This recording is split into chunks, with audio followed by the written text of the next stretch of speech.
tomadas decisões de expansão da empresa, como ela pode passar a pensar em abrir o capital?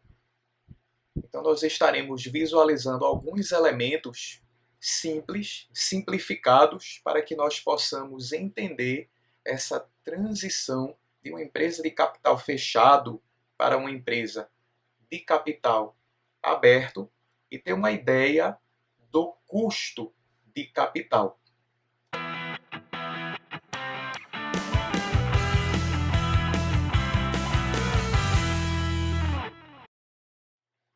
Observe níveis de valor de mercado, considerando o ativo na concepção, R$ 5.000. Um outro corte, uma outra fotografia que nós tiramos, na analogia que os contadores fazem do balanço patrimonial, uma fotografia, ali no sexto mês, 25.923 de ativo, e o ativo representando o valor. E o valor anual de 298.231. Então você pode observar esses cortes aqui, o aumento do valor da empresa, e aqui nós verificamos a quantidade de sócios. Uma ação representa a unidade de capital da empresa, o menor valor em que se divide o capital de uma empresa de capital aberto, uma empresa negociada em bolsa de valores. Mas a empresa de capital fechado também tem o seu valor de unidade de capital, que é a cota. A menor parte em que se divide o capital de uma empresa que não é negociada em bolsa de valores. Então nós observamos que aqui uma cota representa um sócio. Então aqui nós temos um sócio, aqui 2 sócios e aqui 20.000 sócios. Então tem essa primeira ideia da abertura de capital. Pense em milhares de pessoas dividindo o capital de uma empresa. E é o que leva a essa visão da empresa de capital aberto, ou seja, aberto à negociação com milhares e até com milhões de proprietários. E quando você tem a visão de um sócio, ele tem a totalidade do valor da empresa. Quando ele divide com mais alguém, já vai ser meio a meio. Esse valor sendo aqui de 25.923, cada um tem metade da empresa, cada um tem 50%, essa é a participação. Veja que quando nós temos milhares de sócios, a participação é proporcionalmente bem menor. Cada um vai ter 0,01%. E quando você tem grandes empresas, aqui nós estamos num exemplo hipotético, mas pense numa empresa de glamour aí do mercado, a participação, você comprando um lote de ações da empresa, você não sendo um acionista controlador, você vai ter 0,00001% aí. Quanto maior for a empresa, mais zeros você tem que colocar aí. Então a participação diminui consideravelmente conforme você tem esse capital sendo dividido entre mais pessoas, entre mais sócios, mais proprietários. Aqui nós temos a visualização dos lucros que foram calculados, os valores que vieram desta planilha, os lucros estimados. Então são exemplos aí de alguns cortes temporais para representar o aumento do valor da empresa e, consequentemente, da divisão de capital entre mais pessoas, levando possivelmente é uma decisão de abertura de capital. Isso envolve um conjunto de procedimentos para a formalização. Você pode consultar a Comissão de Valores Mobiliários para verificar quais são os procedimentos. Aqui nós estamos num exemplo hipotético para que você entenda a diferença entre uma empresa de capital fechado e uma empresa de capital aberto, partindo de exemplos simples, então de valores hipotéticos. E aí basta que você tenha os valores reais, e então faça as devidas aplicações. Então aqui nós temos os lucros já apresentados, e aí vem uma decisão. Quanto mais sócios, mais eles irão querer participar, conforme o seu percentual de participação, da distribuição de lucros. Então, dos lucros, uma parte é retida e a outra parte é distribuída aos sócios, dependendo do que for definido no estatuto da empresa, da companhia. Então, aqui nós estamos representando que 75% seja retido, ou seja, reinvestido na empresa, e 25% seja distribuído entre os sócios. E aí nós iremos ter uma ideia do que representa o dividendo, que é um termo normalmente aplicado às companhias de capital aberto, mas ele representa a distribuição de lucros conforme a participação no capital da empresa. Então, você tendo um sócio, ele irá, se ele retém 75% e distribui 25%, ele terá o mesmo valor de distribuição total, é o valor que ele terá se forem dois sócios, vão dividir meio a meio, e se você tiver 20 mil pessoas aqui, elas terão a participação proporcional. Então aqui nós temos os mesmos percentuais, considerando o dividendo mínimo obrigatório. Uma empresa que não especifica, parte do pressuposto que ela está distribuindo 25% do lucro como dividendo. Então, é o dividendo mínimo obrigatório e é o exemplo que nós estamos trazendo aqui. E aqui nós observamos a cota, no caso da empresa de capital fechado, e a ação, no caso da empresa de capital aberto, conforme essas participações, como nós podemos visualizar, que cada um 50%, aqui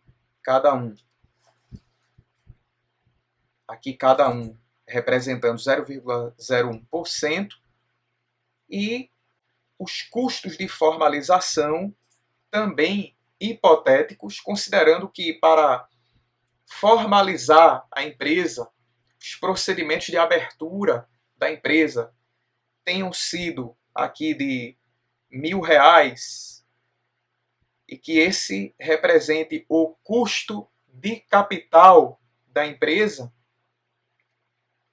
nós estamos levando em consideração que na empresa maior, também valor hipotético, certo? Se fosse 100 mil aqui de custo, então você simula conforme a sua realidade. No caso aqui, quando nós falamos de simulação, nós nos referimos a uma projeção, a você fazer o seu orçamento de capital, que é um assunto específico da área de finanças, que pode ser tratado, você pode ver videoaulas específicas sobre isso no nosso canal, e é um dos conteúdos mais importantes da área. Aqui nós estamos numa abordagem introdutória, a nossa série Finanças Passo a Passo. Então, nós observamos aqui exemplos de custos de formalização, aqui para abrir o capital, supondo que o procedimento para abrir o capital totalizar 100 mil, veja que quando o custo é dividido entre os sócios, se é um sócio, ele vai arcar com tudo, Se forem 2 sócios, eles terão a metade nessa divisão dos custos, conforme a sua participação no capital da empresa. E veja que 20 mil pessoas já têm um custo diluído e cada uma participa com R$ 5 nesses custos. Então, nós podemos ter uma ideia do que representa o custo de capital próprio a partir da divisão. Aqui nós tivemos um exemplo de como esse custo pode ser dividido e, em geral, o custo de capital próprio representa a distribuição, é representado pela distribuição dos lucros. Então, se você tem um valor da unidade de capital, da cota ou da ação, e tem um dividendo, uma distribuição de lucros de um determinado valor, a divisão dessa distribuição pelo valor da empresa por unidade de capital, nesse caso, porque nós estamos considerando a unidade, será, no caso aqui, 5%. Se você tem aqui um valor maior, uma distribuição proporcional, mas um valor maior, você estará proporcionalmente distribuindo mais, dividindo entre 2 sócios, mas aqui não é isso que está sendo levado em consideração, mas a distribuição em si, por unidade de capital, e aí você terá já um custo maior. E aqui nós temos uma realidade de suposta abertura de capital. Observe que já aumenta o custo,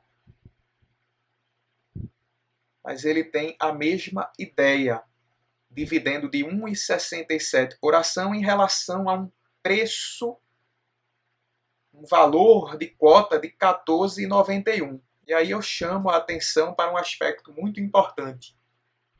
Você não observa uma ação sendo negociada a R$ 12.000, R$ 13.000, mas você observa ações nessa faixa, porque o valor é mais baixo em relação a um título de dívida. Por exemplo, eu tenho uma debenture de R$ 1.000, de R$ 10.000, LCI, LCA.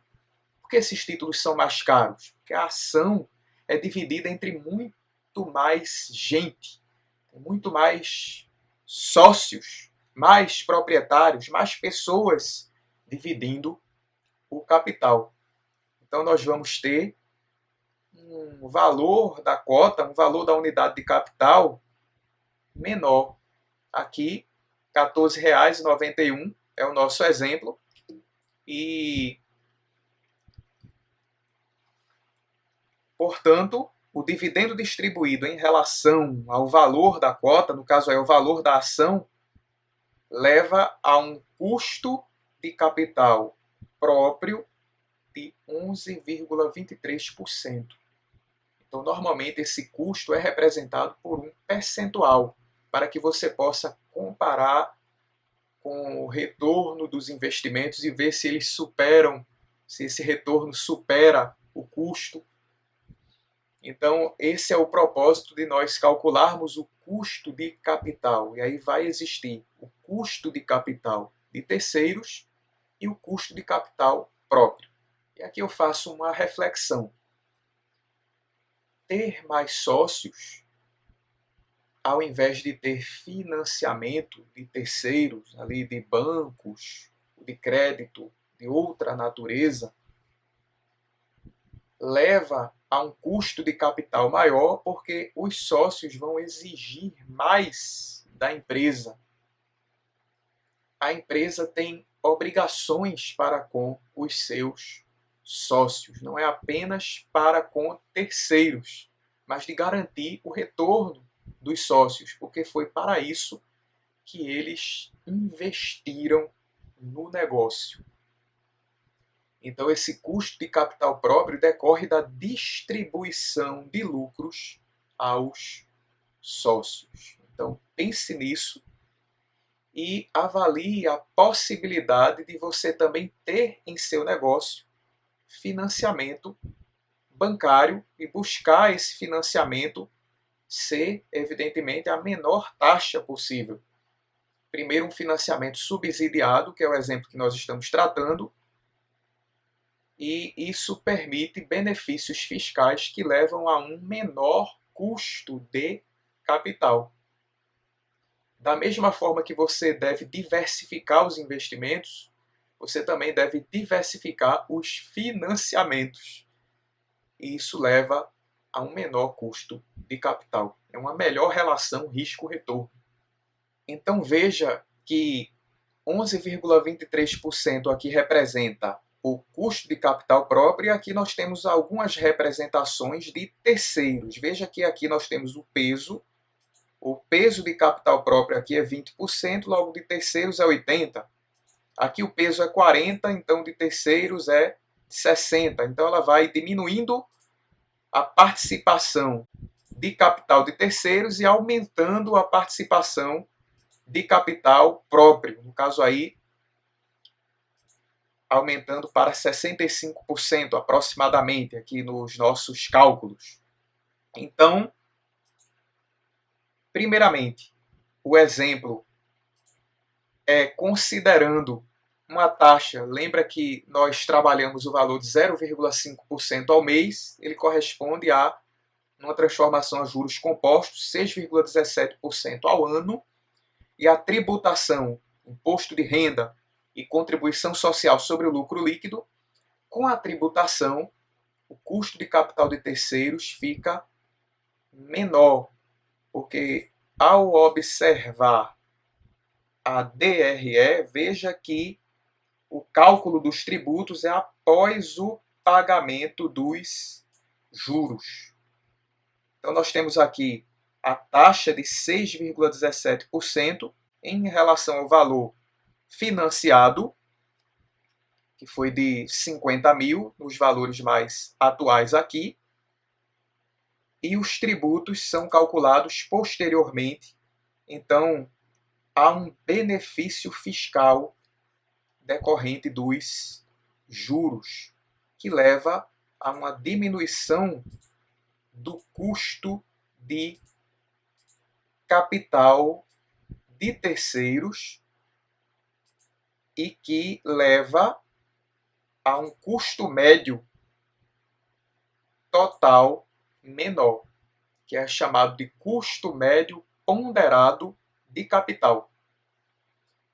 Então você tem aqui as proporções, você tem o custo de capital de terceiros vezes o peso de capital de terceiros, mais o custo de capital próprio vezes o peso de capital próprio, que é aqui a mesma ideia, né, considerando esses valores. Aqui o mesmo cálculo, veja aí, ele está levando em consideração os valores dessa planilha também, e o valor mais atual, aqui, numa perspectiva de uma demonstração de um ano. Então nós temos um custo médio de 9,96%, enquanto que se você financiasse, se você tivesse como origem de recursos apenas o capital próprio, você teria um custo de capital maior. O fato de ter capital de terceiros diminui o custo dessa fonte especificamente para 7,6%, então você tem um valor médio de 9,96%. Essa diminuição parece pequena, mas faz uma diferença considerável no financiamento. Uma diminuição de 11,23% para 9,96%. Então, o custo de capital de terceiros tem o benefício fiscal devido à tributação que ocorre após a dedução dos juros e leva a um menor custo médio ponderado de capital. Por fim, nós podemos visualizar um exemplo do que representa o investimento inicial no primeiro ano, correspondendo aos ativos nesse ano. Pode visualizar, esse foi o ativo no primeiro ano. E você pode fazer o orçamento para os anos seguintes, verificando o caixa. Veja que o caixa aqui foi de 44.231, é o valor que nós estamos levando em consideração. No caso aqui, para ficar 44.231, para ficar o mesmo valor, supondo que esse fosse o caixa esperado para os próximos anos. Veja que aqui nós estamos calculando o valor presente líquido e a taxa interna de retorno. Observe esta aula, o link está na descrição para que você possa verificar como ocorre o cálculo do valor presente líquido e da taxa interna de retorno e verificar que o retorno é negativo, porque não se tem caixa esperado. E aqui você pode simular o caixa que seria necessário, e é aí que nós alertamos que não necessariamente ter lucro significa gerar valor, porque a geração de valor é representada na geração de caixa, de uma maneira mais simples. Então, veja que 60% da receita é à vista, mas 40% é a prazo, é valor que ainda não foi convertido em dinheiro. É um direito de receber, mas ainda não é valor efetivo. Então, observe que 44 mil não proporcionaria um retorno, e aí você pode simular o caixa que seria necessário, vamos supor que fosse 80 mil aqui, e considerando esse valor constante, você já teria uma taxa interna de retorno de 11%. Veja que esse retorno supera o custo de 9,96%. Inclusive, nós estávamos levando aqui um exemplo. Você pode simular que desejar 9,96%. Veja que o valor presente líquido, que é o valor presente dos fluxos de caixa futuros esperados. Esse é o significado do VPL. O valor presente dos fluxos de caixa futuros estimados. E aí você já pode ter uma ideia do quanto o seu negócio precisa gerar de caixa para que supere o custo de capital e assim seja gerado o valor do negócio. E aqui nós temos uma taxa que pode ser comparada. Veja que 11% supera o custo médio de 9,96%. Enquanto deve superar, é uma decisão que você precisa tomar considerando as suas estimativas, o setor, outras empresas similares e as suas próprias perspectivas. Mas o que nós queremos mostrar é que o retorno representado aí pela taxa de retorno do projeto, verifique essa aula sobre orçamento de capital, as técnicas de orçamento de capital, e o negócio gera valor no longo prazo quando o retorno é maior do que o custo de capital. Então essa é a nossa abordagem a respeito das finanças de longo prazo, para que você tenha essa ideia do que representa o avanço de nível de uma empresa de um determinado porte para outro. Então, você verifique essas aulas anteriores, essa sequência, nessa série Finanças Passo a Passo, desde as noções mais básicas de finanças até o que constitui uma empresa de capital aberto. E nós estamos concluindo esta série a partir dessa abordagem, porque é uma abordagem introdutória. O assunto na íntegra está sendo tratado em cada aula do canal, nas apostilas, e nós estaremos continuando a fazer essa abordagem de uma maneira mais detalhada, mas continue acompanhando. Nós estaremos lançando outras séries, mas o objetivo desta foi fazer com que você acompanhasse desde as noções mais básicas de finanças, passando por decisões pessoais de investimentos, até esse investimento ser uma empresa em vários níveis, até chegar na empresa de capital aberto. E o detalhamento dos assuntos você pode consultar nas aulas. Esteja atento a outras séries a serem apresentadas no canal. E bons estudos, boas práticas, bom trabalho. Continue trilhando o caminho da educação financeira para uma vida melhor.